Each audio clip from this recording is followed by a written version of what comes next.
Progressive Party does not want me as a leader. The FBI is doing their investigation. Some aspect is coming back. Wealth is not trickling down to the people of Guyana. There will be additional questioning is required. And that is, of course, I don't get involved with that. Yeah, brother. It is important for Venezuela to understand that Guyana will not be bullied, threatened, or intimidated. Hello, good morning.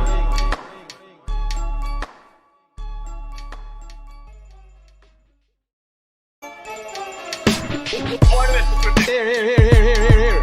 I'm here to check. Yeah, brother. I am aware that the People's Progressive Party does not want me as a leader. Here. The FBI is doing their investigation. Some aspect is coming back. Wealth is not trickling down to the people of Guyana. There will be additional questioning is required. And that is, of course, I don't get involved with that. Yeah, brother. It is important for Venezuela to understand that Guyana will not be bullied, threatened, or intimidated. Hello, good morning. Good evening, guys, and welcome to this edition of Progress Report. Tonight, I have a guest, and I would want to think he's no stranger to Guyanese. He has, for the last 5 years, been playing an integral role in Guyana's development. Member of Parliament and head of Go Invest, Peter Ramsaroop. Thank you for being here. Pleasure always. Yeah. So, as usual, we don't got no elephants in the room. We get straight to the point because people want to know. But what's not going to be usual is the kind of discussion. It's not a Guyanese critic thing. It's structured or will be structured in a manner for you to be edified, for you to understand what's going on. For those of you who don't know, and it is funny that I have to say, in a country with only 1 million people, for those of you who don't know what Go Invest does, there are many who don't know. Just like we've seen for what has happened from 2020 to even the last election, common sense is not that common. So I'll ask Mr. Peter Ramsaroop to give you a little background as to what Go Invest does. Right? From my perspective, Go Invest is the portal for foreigners who plan to come to invest in Guyana. Guyana's main investment introduction agency. So I will let Peter give you a little bit of background, please. A little bit of background of what Go Invest does, what do you do at Go Invest, and you could put in a little bit about yourself there too. Thanks, Rick. It's a pleasure to talk with your viewers. You know, it's quite a large audience. But the Guyana Office for Investment was created by law in 1994 to become the investment arm under for the government.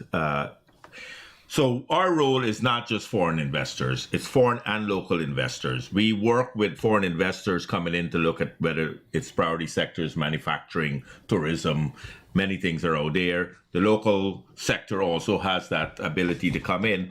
And if the priority sector has incentives, we want to incentivize businesses to do investment in our country. So when the government, for example, put out the EOI to build hotels, we had both foreigners and local submitted that EOI. In that investment package now, we offered all the incentives that are needed to building materials, VAT off of all the bedding, the curtains, everything, to a 10-year tax holiday. So ultimately, it brings down the capex of that investment to allow businesses to recover their investment much quicker. And what was good about that you mentioned foreigners, that out of those 10 hotels or so that have been built, 4 of those that have already opened were locally owned, locally funded. So we want to get out of the misnomer that our office is about foreigners. We believe in the local, we believe in partnership pushing joint ventures, and that's what the success stories of our office is. We also help promote our products around the world. So, for example, we just work with Massey to get some of our products on the shelves, both locally and in the Caribbean. Yeah. So people that are doing pepper sauce, people that are doing matai, people that are doing coconut biscuits, we help promote that. We work with GNBS, we work with the Guyana Marketing Corporation to get those business up to standard, helping them with labels, the Made in Guyana certification from GNBS. So it's a well-rounded agency that is under the office of the president that is able to work with both private sector and foreign investments.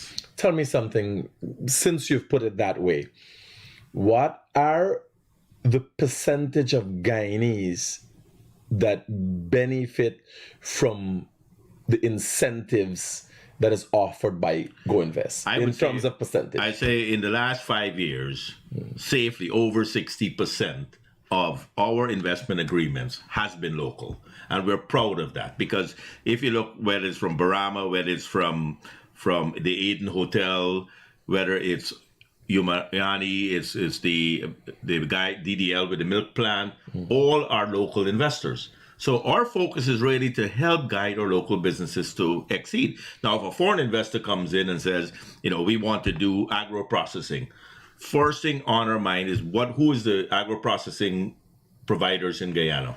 Push them together, and maybe we have a conglomerate in the building. I mean, there are many good examples of that has happened. And that's why, for example, Guy Expo opening tomorrow, we will have a large area, and out of that area, we are bringing as much local businesses as we can together to provide their products and showcase. So we have sent out a request. We've got maybe 5 or 6 companies that have innovative products. I think one of them, I believe strongly in, is a pepper pot in a box. So out of Guy Expo, we're going to help promote those products. Out of that promotion, we hope that somebody comes in and says, I want to partner. I want to get that pepper pot in a box in London, in Miami, wherever. And that's the goal. I mean, ultimately, Massey, for example, the president did something with Anson McCall the other day where they agreed to 2 containers a month out of Guyana with our products. So apart from the investment side, the agency is also responsible for the export promotion of our Guyanese products. Beautiful. Now, one of the things that affects investment everywhere in the world, not Guyana alone, is how investors see that country.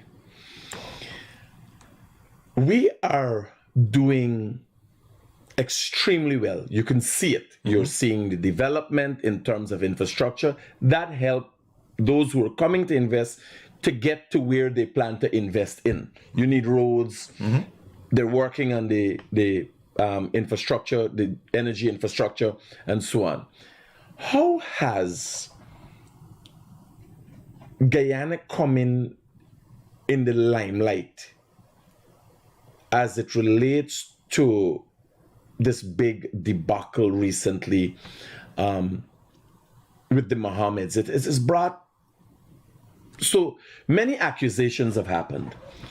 U.S. senators have started accusing Guyanese citizens of being puppets of the Maduros.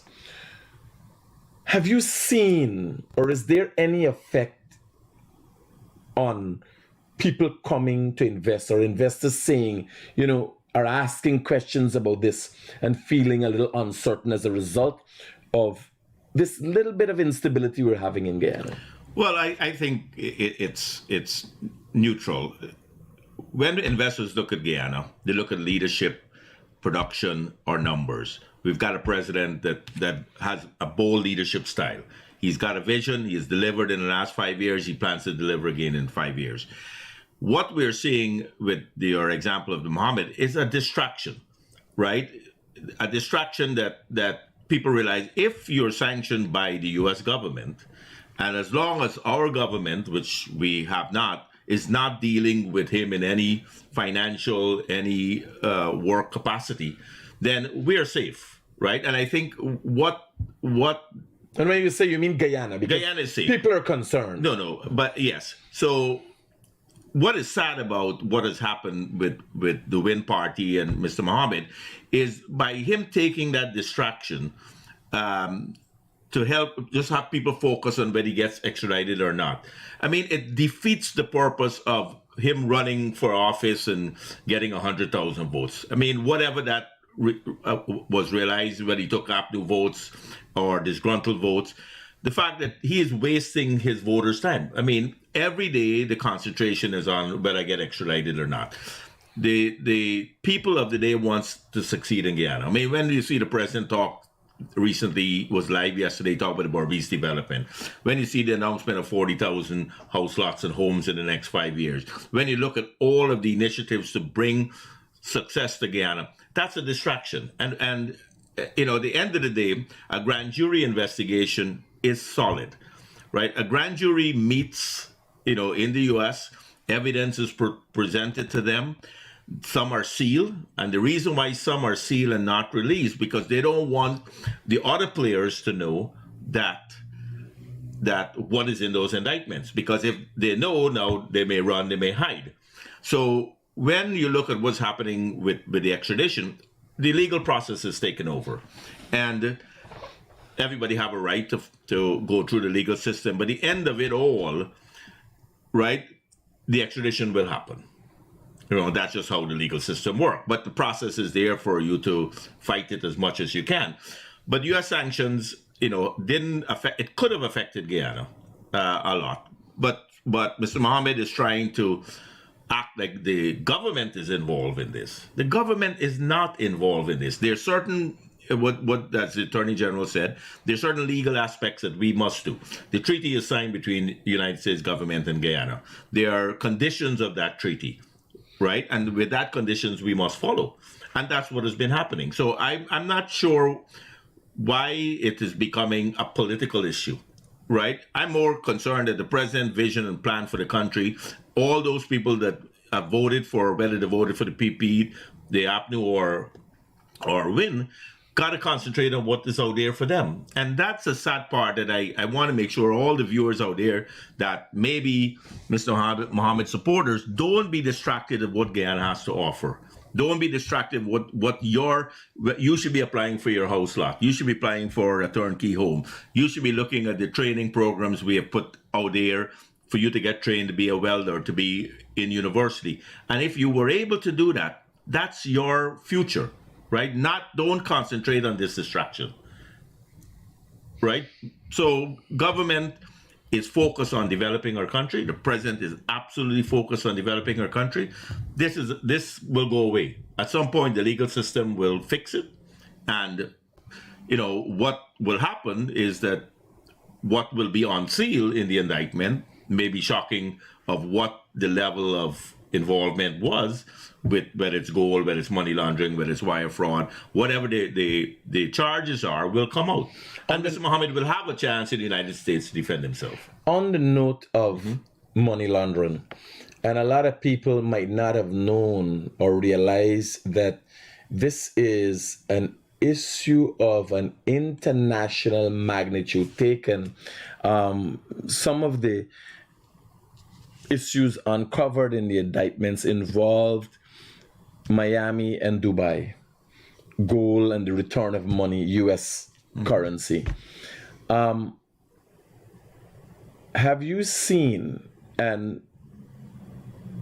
you're not a banker, you're not the head of the central bank, but because you're the head of the premier organization that facilitates investment, you could sense or feel changes as it relates to how currency is treated in the country.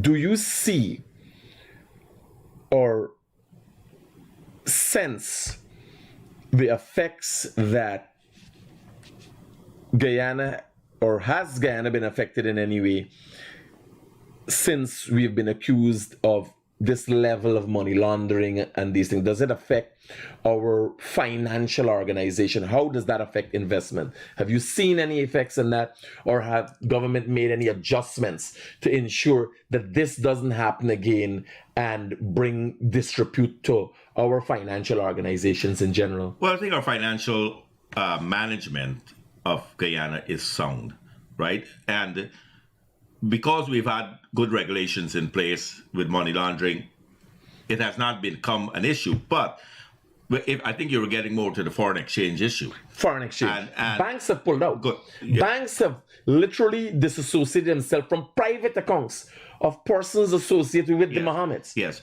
So what it tells you also that there may have been a significant underground economy with foreign exchange. You know, when you have cambios and you're changing money and you're not following the law by the book, it could have been where, since that was resolved because of the indictment, then the banks then had to now come back in to do the foreign exchange. And that's what the president outlined, nine initiatives to make sure that we manage any foreign exchange debacle that could have happened. And I think we're on the right track. I've not had over the last, say, 2-3 weeks, any business complain significantly that they had not been able to get foreign exchange. And the vice president also talked a lot about how foreign exchange was leaving the country.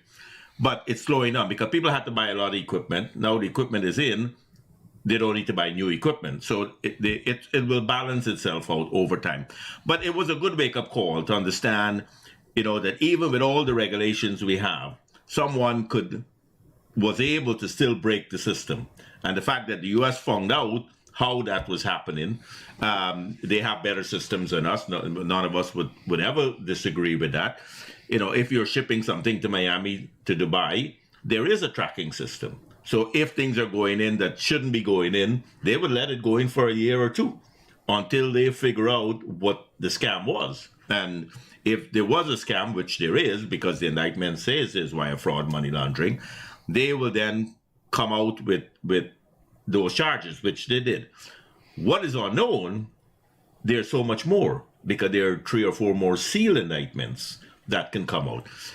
But I want to get back to, you know, Mr. Mohammed has the chance through the legal system to be able to fight any issue.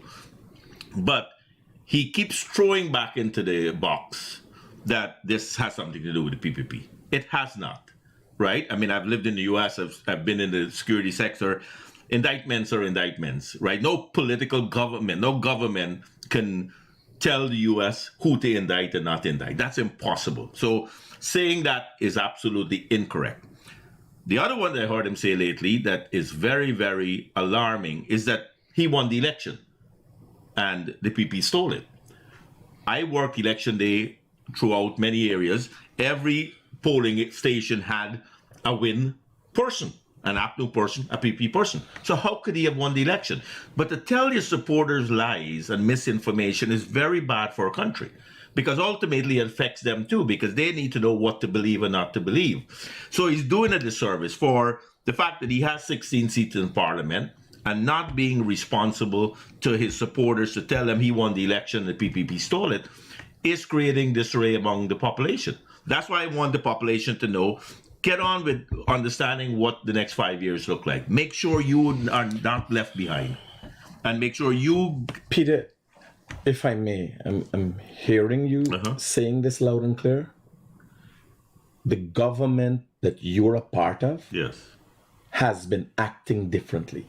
The government that you're a part of funds, or is the biggest funder of the news entity, print media, that is afforded the opportunity to mislead this nation. It is a matter of fact that the association with the Mohammeds and Stabrook News and Kaicho News, Glenn Lal and Anand Pasad goes beyond having the opportunity to express your views. Stabrook News, an agent of the Mohammeds, Venezuela and Maduro, because there's no way of separating Maduro and Mohammeds. The explosion that happened recently is directly connected to the R organization in Venezuela that was the suppliers of smuggled gold to the Mohammeds. All of these are parts of those sealed indictments that have not come up as yet, right? These are documented criminal things that actually happened. Now, your administration, your government, the government that you're a part of, are the biggest funders of Kiteshow News and Stabrook News. And for years, people were educated and taught to believe that print media is of a certain standard. When will you wake up? When will your administration wake up? BBC was just caught and it's uncovered that they deliberately manipulated videos to make President Trump look a certain way. And they fired people. Not only they're looking at who is working there, people resigned. Your government, today the Attorney General wrote a statement, a press release, media release, they have it here. I have it here, you could go, Robbie, you can post it on the page, you guys could go and read it. And he's answering in relation to bringing some clarity to some issues. Those issues are misinformation by Stabrook News. And he was not willing to call out Stabrook News as Mohamed Maduro's agents. What is going on? Well, I think your question about funding, the Vice President did address that recently, where he said that all news media, online and printed, will have a fair share of advertising, right? Which is good, right? I mean, online news reporting has evolved over time. You have proven it with your show that a lot of people do follow, wants to hear it from your perspective. What is sad about the printed media is, for example, my statement recently that said that Mr. Mohammed said they won the election. Well, why not ask him a question? Well, how did you win the election? How did GCOM fail to, right? That's journalism, right? But that was never covered in any of the printed media. But his supporters that are on his page believes that they won the election and the government suddenly stealed it. That's not true. So we have to make sure, I mean, we believe in freedom of speech, right? A lot of things comes with freedom of speech. You can't control freedom of speech, but you want more accurate reporting. And I think the more and more that as the Vice President said, that he would spread any advertisement from government across all media is a good thing. So people would have an opportunity now to be able to, if an ad is showing up on your screen that says this procurement is coming out or whatever, people then comes to you, they get to read your version of the story.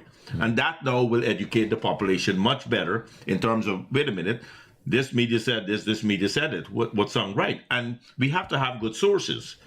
So I am more concerned that we have reporting going on, not journalism. And the reporters from the printed media that you spoke about are not asking the right questions, right? You think it's a lack of asking questions, or they're deliberately manipulated as paid agents? I mean, that's a conclusion, right? That's a conclusion that a lot of people could make. So I mean, as government, I would not say I made that conclusion. Let me put it this way for you. I have been seen as an agent of the government. And friends of the government. But yet, nobody asks the government the questions that I ask. I don't run with anything anybody give me. When I come on my program, our platform uses live, the live dissemination of information for one reason. If you make a mistake, everybody's going to see it. We're seeing it in lifetime. You could do it in the comments. We're going to talk here. We're going to hear the issues. Stabrook News had and continues to have and express the views of an individual named G.H.K. Lal, who has been found to be a fraud, a snake oil salesman. His past is sketchy. His past is a lie. His accreditations, claimed accreditations, are lies. but yet he's afforded the opportunity to write articles. Demerara Waves uncovered GHK Lal as a fraud. So GHK Lal went on Demerara Waves and said he read a dossier given to him by the US when he was the head of the Guyana Gold Board, that he did not see the name of Mohammed, the Mohammed's name in there. The next day, the former Minister of Natural Resources, who was his boss at the time, came and said, yes, he got the same dossier, but he saw the Mohammed's name. All of this played out on Demerara Waves. And yet, nobody's willing to say, sir, you are a fraud. He attempted to go and clear his name with Travis Chase, who is the Maduro Mohammed agent. And then while these two men are sitting and talking, you found out that Travis Chase was given a gold license by this man. Now I can tell you, I am a very successful entrepreneur and have reached out to Mr. Ramsaroop on several occasions as it relates to opportunities afforded Guyanese. But he never do nothing for me. I could tell you my last investment proposal from that was okayed from Go Invest. And there was one, it was under the PNC. It was signed by the then finance minister, right? So we in there playing no game, and then you're gonna find out that Peter did something for me and we clearing up something here. No, we did disapprove one of your investments. We did not sign that. Yeah, yes. I made a request and they turned it down. Yes. I'm like, what is this? What kind of friendship is this? Yes, but just to make things clear, because people try to turn it around different ways. My concern is, how does the government continue to finance agencies that continue to attempt to bring them down? The misinformation that is being spread as it relates to the extradition. So let me give it from a layman terms, and maybe you could give from your perspective. So the extradition treaty is a culmination of agreements all surrounding extradition. What is the extradition? The basic and most important aspect of an extradition is the removal of a body from one country to another. Before that can be done, it is not a kidnapping. Kidnapping is a different thing. You don't have. Kidnapping is illegal. Extradition has a similar methodology.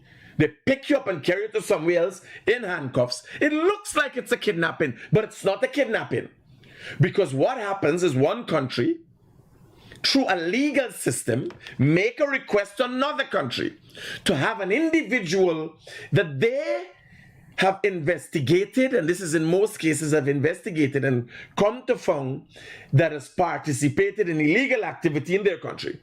So America calls, a document was signed by Marco Rubio after a lengthy investigation, indictments and everything else, and America calls to Guyana and say, we would like Azzedine and Nazar Mohammed to appear in court in a southern Florida court as a result of indictments that we have against them and a lengthy investigation that we did. How does that happen? As again I said, the important aspect in layman terms is the movement of Azzedine and Nazar Mohammed from Guyana to a southern Florida court.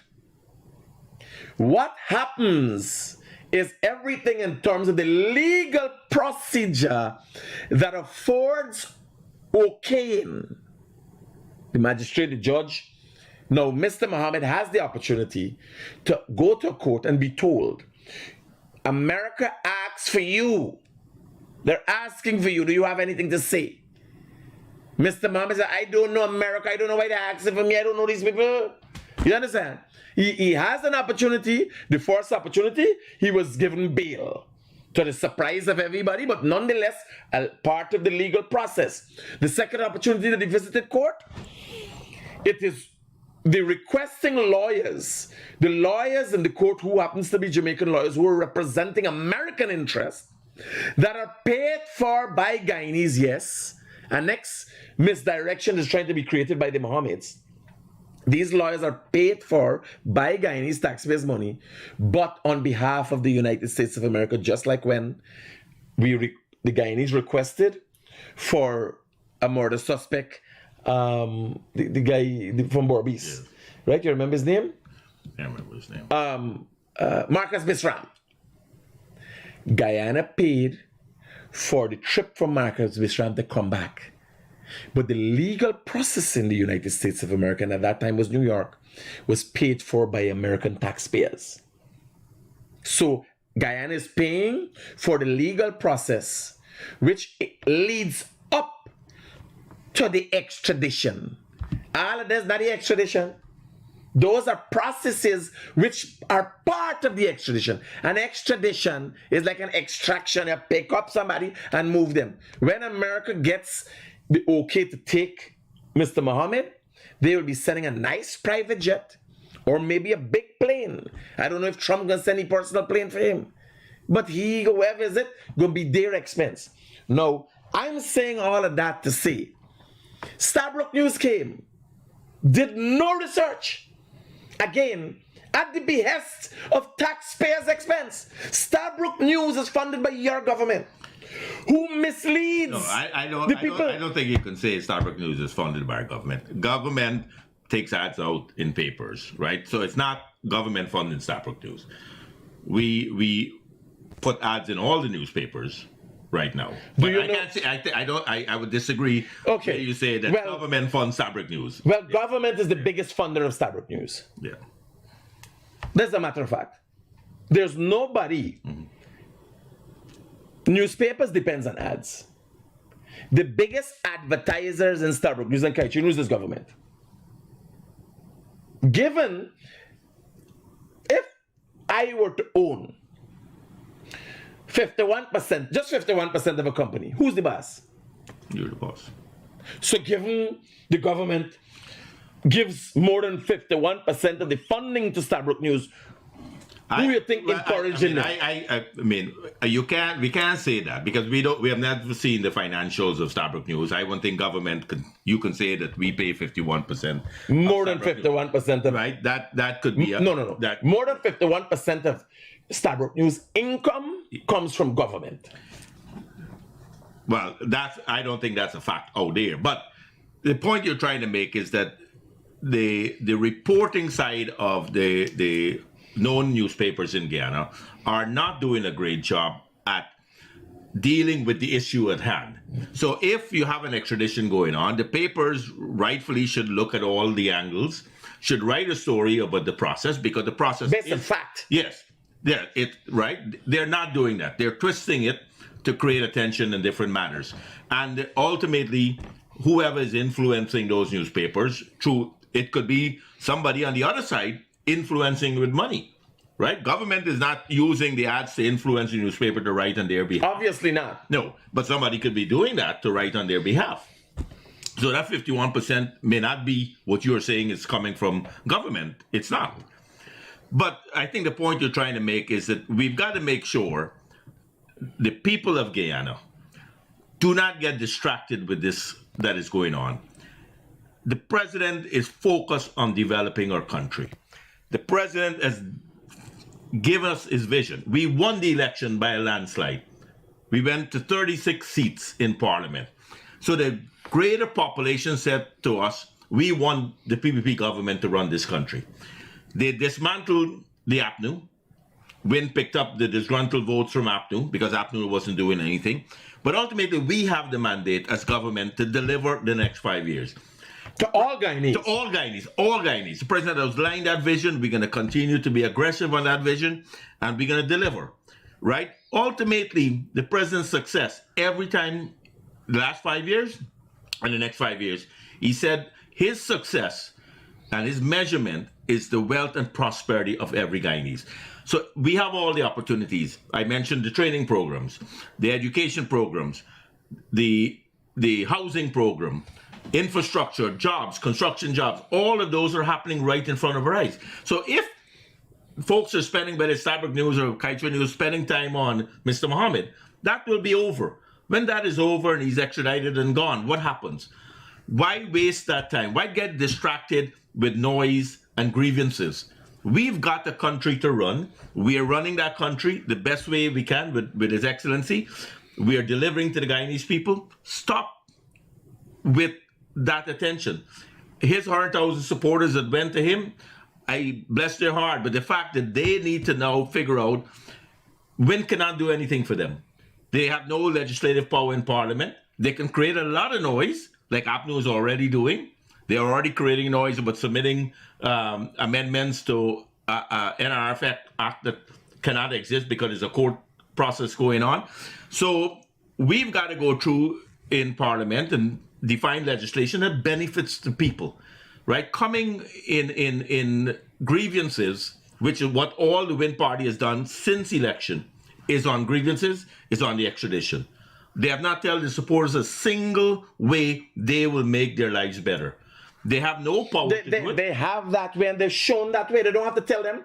Mohammed steals. Yeah. So they're a Mohammed criminal enterprise. When given opportunity in government, will steal taxpayers' money. He's shown it. He has, unlike a lot of like hullabaloo that comes from the opposition, the PNC. They say they're gonna do this and that. Mohammed is enacted. He buys nice cars with your money and he drives in front of you and show you. So the man is a man of his word.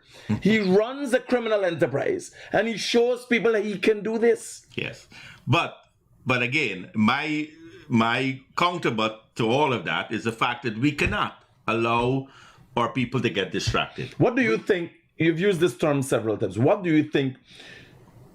Outline for me some of the things that Guyanese, the regular man, the middle class, the professional, what do you think they need to focus on? You know, more than anything else, because one of the reasons for Go Invest is to fill holes that existed. So if you got big contractors coming in, you give them, like the hotels. We needed better state-of-the-art hotels for people to stay when we got big events like cricket. So you know ahead of time what are the president's plans and the kind of investors you're looking to get to fulfill those plans if need be. What are some of the things that Guyanese need to start focusing on? Well, we know, for example, I'll give you one number. The Caribbean imports $6 to $8 billion worth of food every year. The president says Guyana is going to be dominant in agriculture, right? Food security. What does dominance mean? We want to feed that Caribbean. So he's looking at large-scale farming, lands available, the agro-processing. If you go to Guy Expo tomorrow, you're going to see thousands of small, medium-sized businesses doing agro-processing. They figured out that if we can put that pepper pot in a box and I can get it to New York or London, that people don't have the time to cook because they're on the subway, they're working for. And that's healthy stuff, by the way. Good. Cash rip and whatever meats inside is healthy stuff. So we as Guyanese need to focus on that. If you look at the construction industry, if you're looking for jobs, get the training. We are paying for you to learn how to drive a heavy-duty equipment. An excavator operator in the mines makes hundreds of thousands of dollars a month. Why are you sitting back home saying you don't have a job? There are so many opportunities. Back to the education. So the plan, the president announced yesterday, the Deepwater Port in Berbice. So he announced it many times before. What does that bring to Guyana? The connection to northern Brazil, right? Now, I don't need to just sell to Guyana and CARICOM. I've got 17 million people in northern Brazil that needs our coconuts, that needs some of our products. They're going to try to get their products through Guyana to the wider world. So you've got to look at the opportunity in logistics. You have to look at opportunity in food processing. You have to look at opportunities in the hospitality sector. The government just put out an EOI on ecotourism. If you're sitting in some parts of Guyana, beautiful. You've got an opportunity now to sending a proposal to say, I could build an eco lodge in my area. Government will give you incentives to do that. Right now we do incentives where you don't pay for any of the taxes on building materials to build your lodges. You will get more incentives on this EOI. So get into, in fact, all these thousands of people coming into Guyana now. The president is big on sports tourism, medical tourism. They're going to want to see Guyana. And they don't want to just be around Georgetown. So if we're building the airports in that time, expanding the airports in Rossignol, we're putting Kaieteur Airport was just redone. I want to go see those places. So I've got to be ready to grab the opportunity. Guyana is not just the fastest growing economy. Those are numbers that we're proud of. But the fact is our wealth individually is increasing. And if you don't grab it, right, it's not about just cash grants and waiting for cash grants. It's how do I become a part of the development of Guyana? And so I use the term, don't get distracted with all of this, right? It will blow away. The extradition will happen at some point. Mr. Mohammed will have the opportunity in a United States court to defend himself like any other accused person in the world, gets to defend. If he's proven not guilty, he comes back to Guyana, right? So he should be saying, let me go prove myself that I'm not guilty, and then come back and tell his supporters, you see, I'm not guilty. That's what freedom of the opportunity that we have in the legal system to be able to do that. So Guyanese, again, don't get distracted with this whole issue. I believe people are spending too much time on Mr. Mohammed.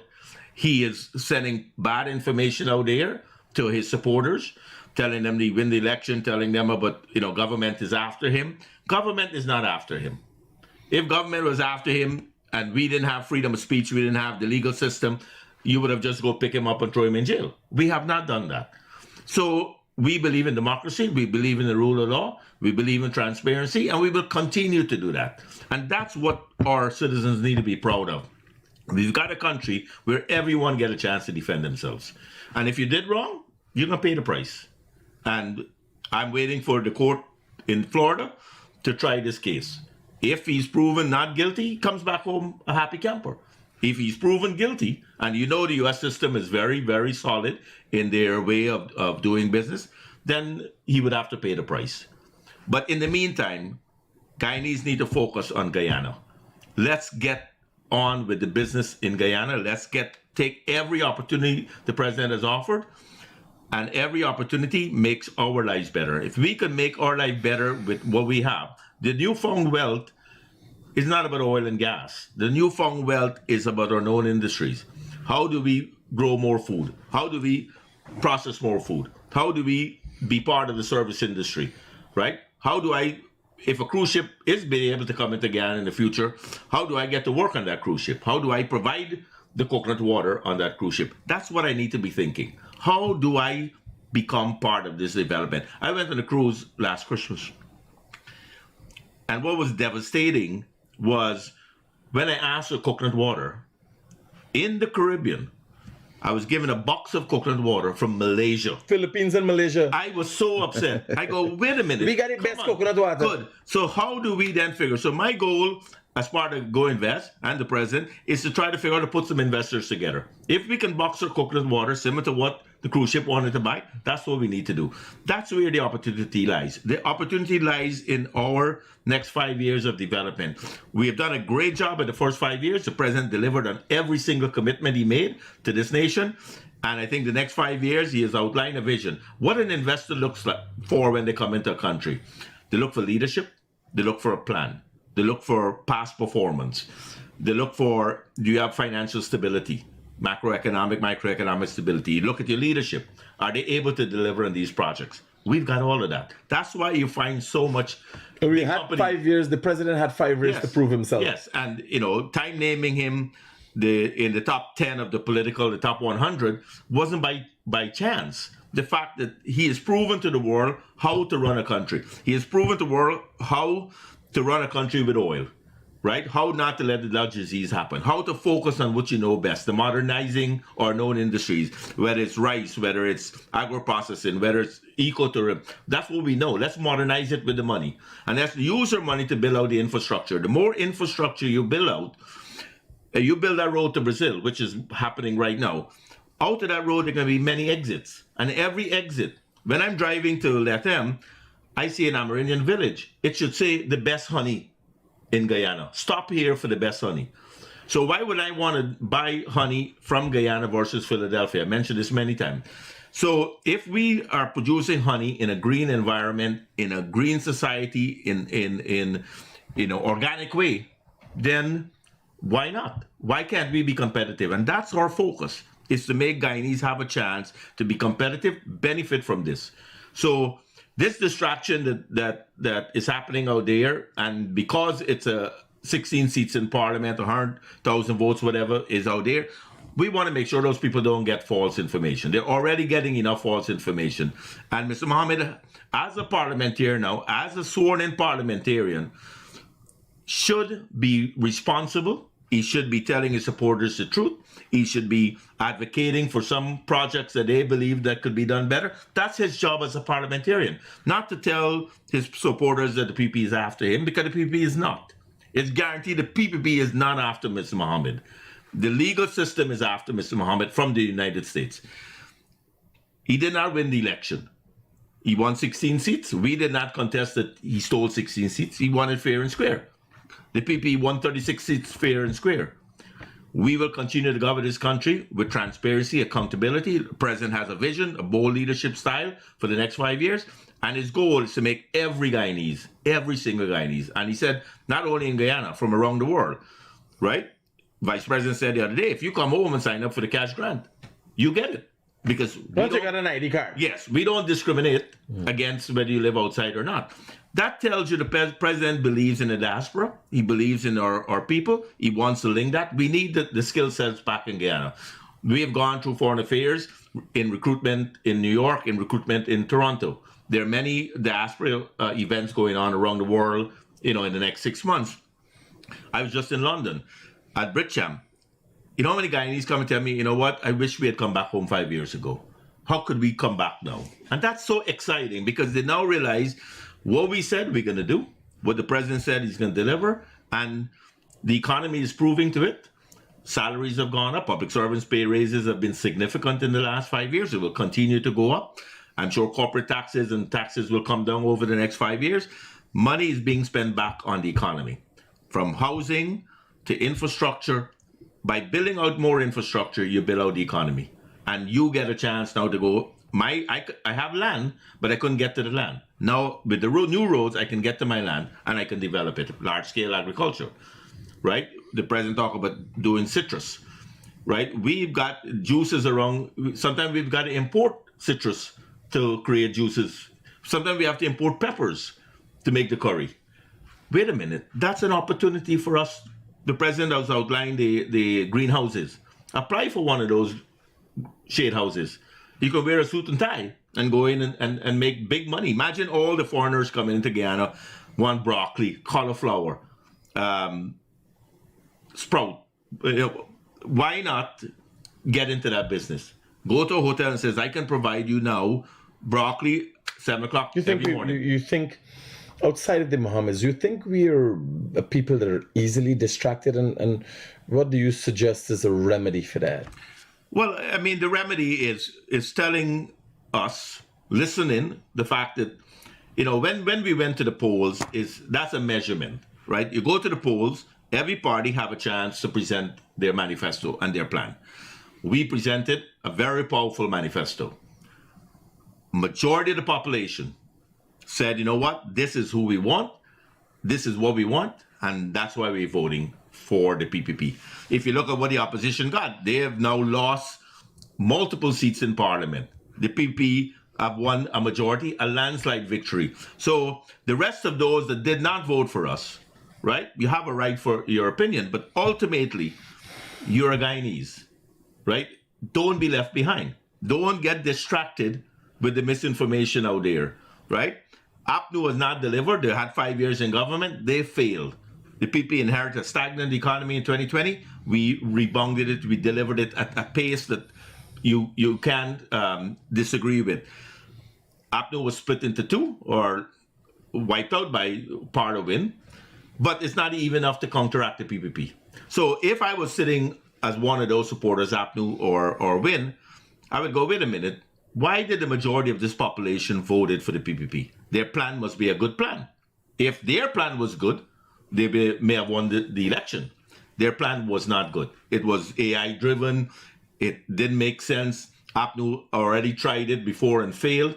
The PPP delivered in the last 5 years and will deliver at a significant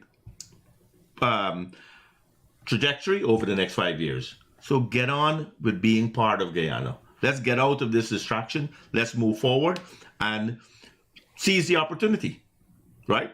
Come into our office and say, okay, where I grow peppers. No, but Peter, Yeah. please, at some level, because if you said that, me tell every market vendor here, you better explain to them properly.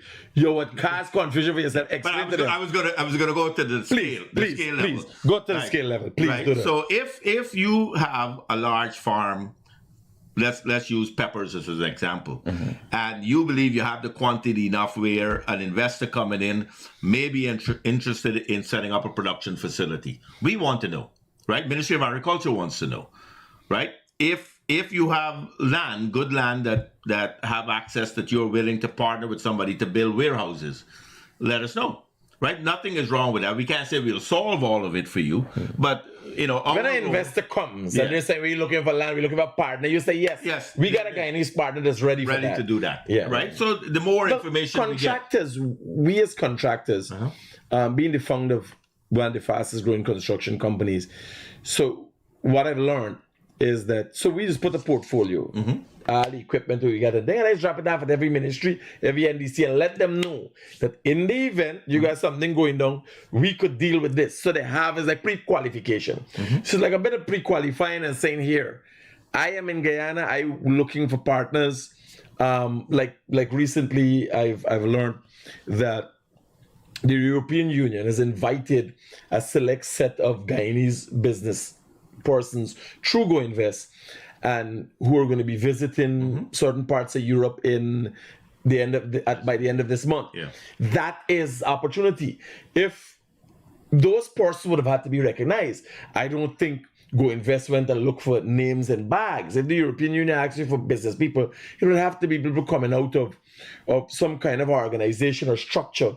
So you want to be a part of it. You want to Go Invest and tell them, well, I'm here, I think, I know much you're going on, but keep me in mind, I got 100 acres of land, I'm doing this. If anybody has an interest in doing something with me, there's something. But even your example in the construction side, you may not have won the road to Brazil, or you may not have won the East Bank, the Ogle Road, but your job is to tell those contractors, hey, I can be a sub. I can be part of, if you need this type of equipment, I can deliver that to you. So there are multiple ways where a business can make money or make themselves known. But I think most people, the truth is, most people from my experience, most people mischaracterize where they are, because everybody feels an entrepreneur. You understand? They're business persons, they're business owners, there's investors, and they're entrepreneurs. People don't know what entrepreneurs do, because Guyanese are drawn to entrepreneurship because of the success they see. What they don't realize is what an entrepreneur does. The entrepreneur is the guy who solves the problem, who does things that nobody else wants to do. Like, you got people got business. So I've been receiving many complaints of how the mom and pop shop going out of business because of the Chinese. So I look at the numbers. And when you go by mom and pop, they lock up 2 o'clock, she cooking curry at the back, and you can't get things. They got a grill up thing, you even see where you want. Chinese man, partner, you go in and see where you want. Plus shoplift a little bit too, nothing wrong. Yes, the amount of money we make, we could afford for upset for that. Right? I'm telling you, people are not realizing. Now people say, oh, they're going to. No. Why? We believe the Chinese selling. You would want to assume that when a Chinese opens a Chinese supermarket, they're selling Chinese thing. No. Hans Macal, Banks Beer, DDL. How we could not have done that? So you continue to look at the Guyanese, who obviously distracted some way, shape, or form, not necessarily by the Mohammeds, but you look at Guyanese and then you realize it is misinformation that they've bought into and have not put much time and effort into developing themselves and understand what's going on. Because I could tell you, Peter, 10 years ago, I was not thinking the way I think today. Like, I don't have a moment to spend on anything that doesn't benefit me. Some people call, how you doing? I said, me got time with her. What you want we do? A man call me today and say, I got 100,000 US. I want we do some business together. When I turn to the band, I realize, I say, here's a good thing. I could put you on something. I can take 50% if I guide you in the right direction. Then I realize the band is a hustler. We gonna get problem. Me think in my message here, no order. Right? So another guy, and he's going to jump on the opportunity and they're seeing that this thing will go wrong and still, no. You got to be able to maintain a certain standard and respect if you want to build character, if you want to build business. Well, if I could repeat what the president has pushed in the last 5 years, and he keeps pushing it, is consortiums, right? I may grow X number of acres of a product, a produce, and somebody else may grow. Why don't you come together, right? Now, if 5 villages was to grow okra, now as a buyer, when I drive my canter, I know I'm coming economies of scale. So I go to this village, I'm buying it all out. Right? So, but everybody wants to, if they now come together and tell a buyer, if you come to these 5 villages, we will provide all the okra you need for your supply chain. So consortiums is a big thing that we've got to focus on. A lot of us sometimes want to do things individually, right? And nothing is wrong with that. I think that's one of our greatest problems. But I think if we can figure out working with each other, get the legal agreement in place, don't mess and screw anybody over in the process. And you would be surprised how much more people will come because of economies of scale is how you make money. You know what I've learned, Peter? And I think yourself and government has to work on educating people, maybe having more workshops. So one time, I was going to sell coconut water from Guyana because I had owned Sokoko. I bought Sokoko and turned it into premium manufacturing. I, at the time, knew what the coconut water supply would have been in Guyana. I reached out to somebody at Walmart. Do you know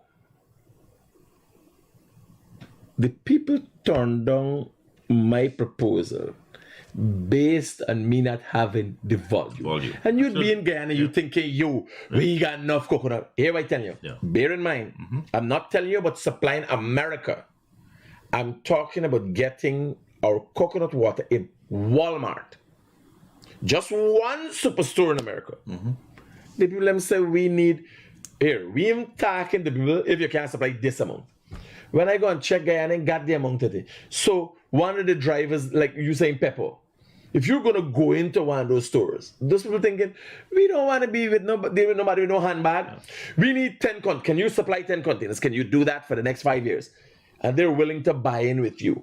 You understand? Like we need the farmers. The farmers need to be educated about how, as you say, come together and make it work. Because sad enough, a lot of them don't get the education. So them bad enough to go and plant and make it happen. But in terms of the business aspect, that comes to the wife. She too is limited. You understand? A lot of you go to the farmers, I go there. The lady controlling the money and that is the wife. Farmer man there, jumping the tractor thing, I gonna make things happen on the ground. The money, the sales, and all of the transaction is the wife. But she too is not at the level as an entrepreneur to go and have a serious discussion with somebody and realize success is about scale. So you might have to sell your pepper cheaper to this individual. But because the individual is telling you now, here, you supply 10,000, we don't need 10,000. We need 1 million. And they're thinking, oh God, if me ever produce 1 million pounds of pepper, they realize 1 million pounds of pepper because of scale, it becomes cheaper. And the people say, well, we want 1 million pounds, but we want it at this price, a cheaper price. And they're just looking at the cheaper price. They ain't got an accountant explaining the economics that you'll be making more money faster. And you don't even have to calculate here, let me get a few hundred people and put them into this. Well, I think one of the success stories of Guyana, and the president was behind this personally, we were paying significant dollars for stock feed, for chicken stock feed. Import bill was extremely high.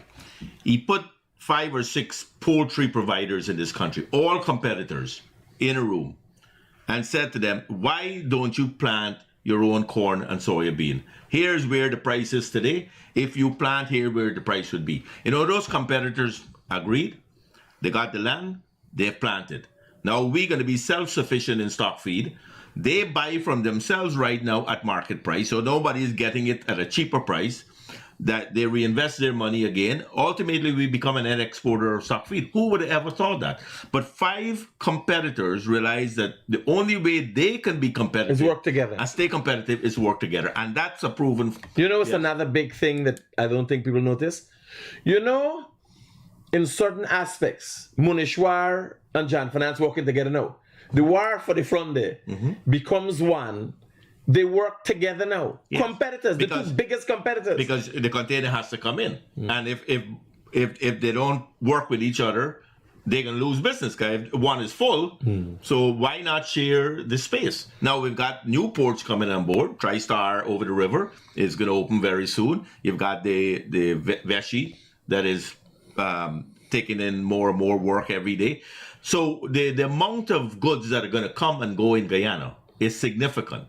Right? So the president talked about announcing shipping between the islands with food from Parika. We're redoing the Parika Wharf completely. So imagine a ship going from Parika now with produce directly to Barbados, who need all those fresh crops every day, every single day. If 6 o'clock in the morning, they only want that stuff fresh. Ship goes to Barbados. If I'm living in Region 3, I want to start expanding the El Conte Road that the president talked about. That's the agriculture belt in that region. Start figuring out, I've got the land. Let me partner with 5 other people that have land, and we grow that plantain.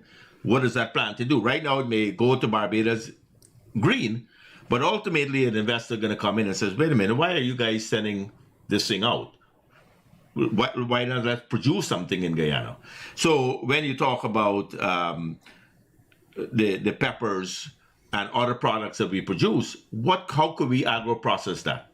What DDL is going to do very soon is bring in the cows. We're going to produce our own dairy milk in Guyana. Imagine right now, we are buying box milk from New Zealand and Australia, the moose and whatever is in the store. You know, years ago, one of the biggest ranches in the world was in the Rupununi. Yes. Yeah. And so these are the investments companies now are looking. Wait a minute, we can produce our own milk. We can produce our own box milk.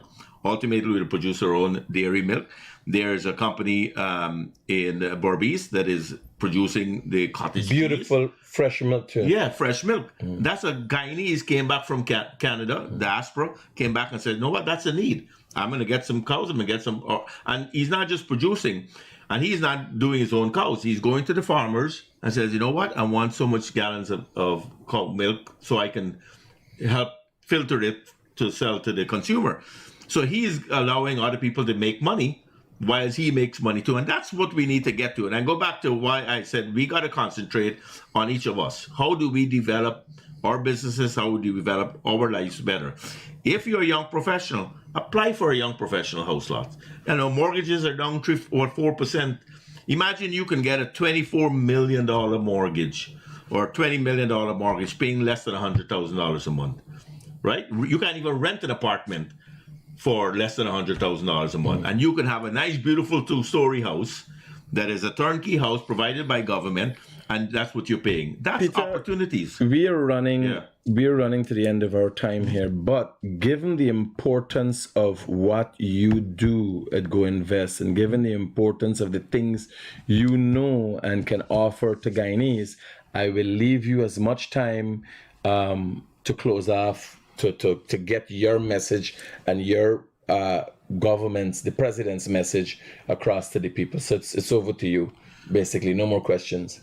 Well, thanks, Greg. I believe it's a good discussion, and hopefully folks understand how not to be distracted, how not to listen to noise, how to pay attention to themselves and their families. But the president has outlined a very bold vision for the next 5 years. He's going to improve the infrastructure in Guyana. By improving the infrastructure, it allows businesses to grow. He has outlined what we get, from free education, which my daughter is actually at UG, free education. That's a relief to me.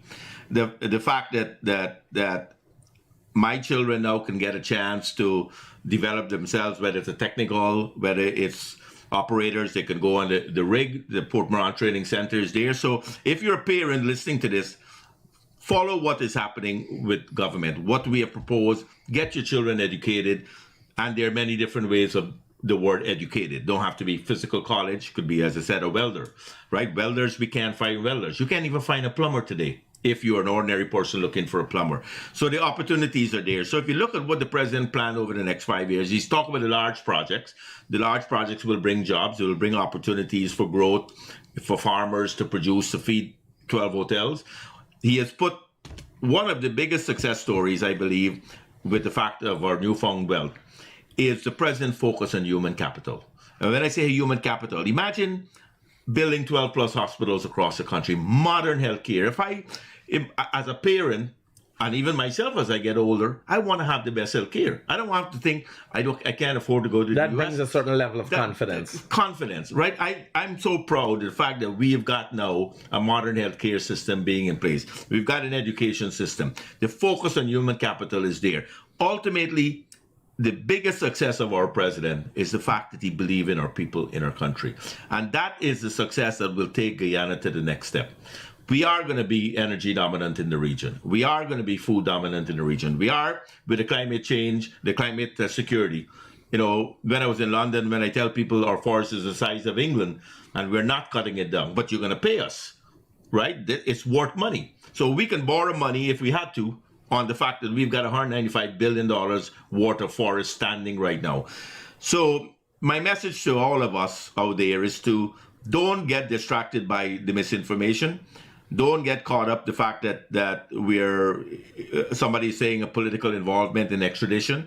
Look at what the president says. Follow the money. If government is spending money on building that housing scheme in Haruni, and I live on the highway, those people are going to need supermarkets, right? They're going to need transportation. So you've got to figure out what do I know best and how do I make a better life. Our next 5 years is the most exciting 5 years in this country. We are going to deliver to Guyana things that the rest of the world just would envy.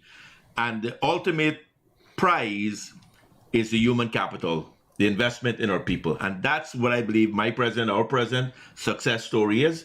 He is focused on delivering for Guyana. He's focused on getting us the international recognition and ultimately making sure we get the higher paying jobs. We have the opportunities. This is not about foreign investors or local investors. This is about Guyanese people getting a chance to be who we want to believe we dream of. I tell people, no matter what my grandparents dreamt of, what my parents did, what I did, we're going to see Guyana, all of that happening. Imagine when the president says the Garden City, and we're walking around with clean drains and with lush trees around us. That's beautiful. If you don't believe that's important. And it started to materialize just after him saying it. It is important. That's what I said. That's why I go back. He's focused on our people. He's focused on delivering his commitments in the next 5 years. And Guyana has a lot to look forward to. Don't get distracted. Don't let the Mohammed case and the noise going on break you away from what is happening in our country. Our job as Guyanese is to grab it and be successful. And don't be left behind, but figure out where you fit and what you can do to help develop our country together. Peter, I want to thank you for coming in and using this opportunity to edify Guyanese viewers. I want to thank you for tuning in, and I hope you learned something from this segment of Progress Report. Again, look for the opportunities, listen to what the president is saying, look at how you can play a role in developing this country, and in the meantime, developing yourself. Look at how you can capitalize on the infrastructure development and the opening up of this country. Shut out the noise. Thanks again for tuning in.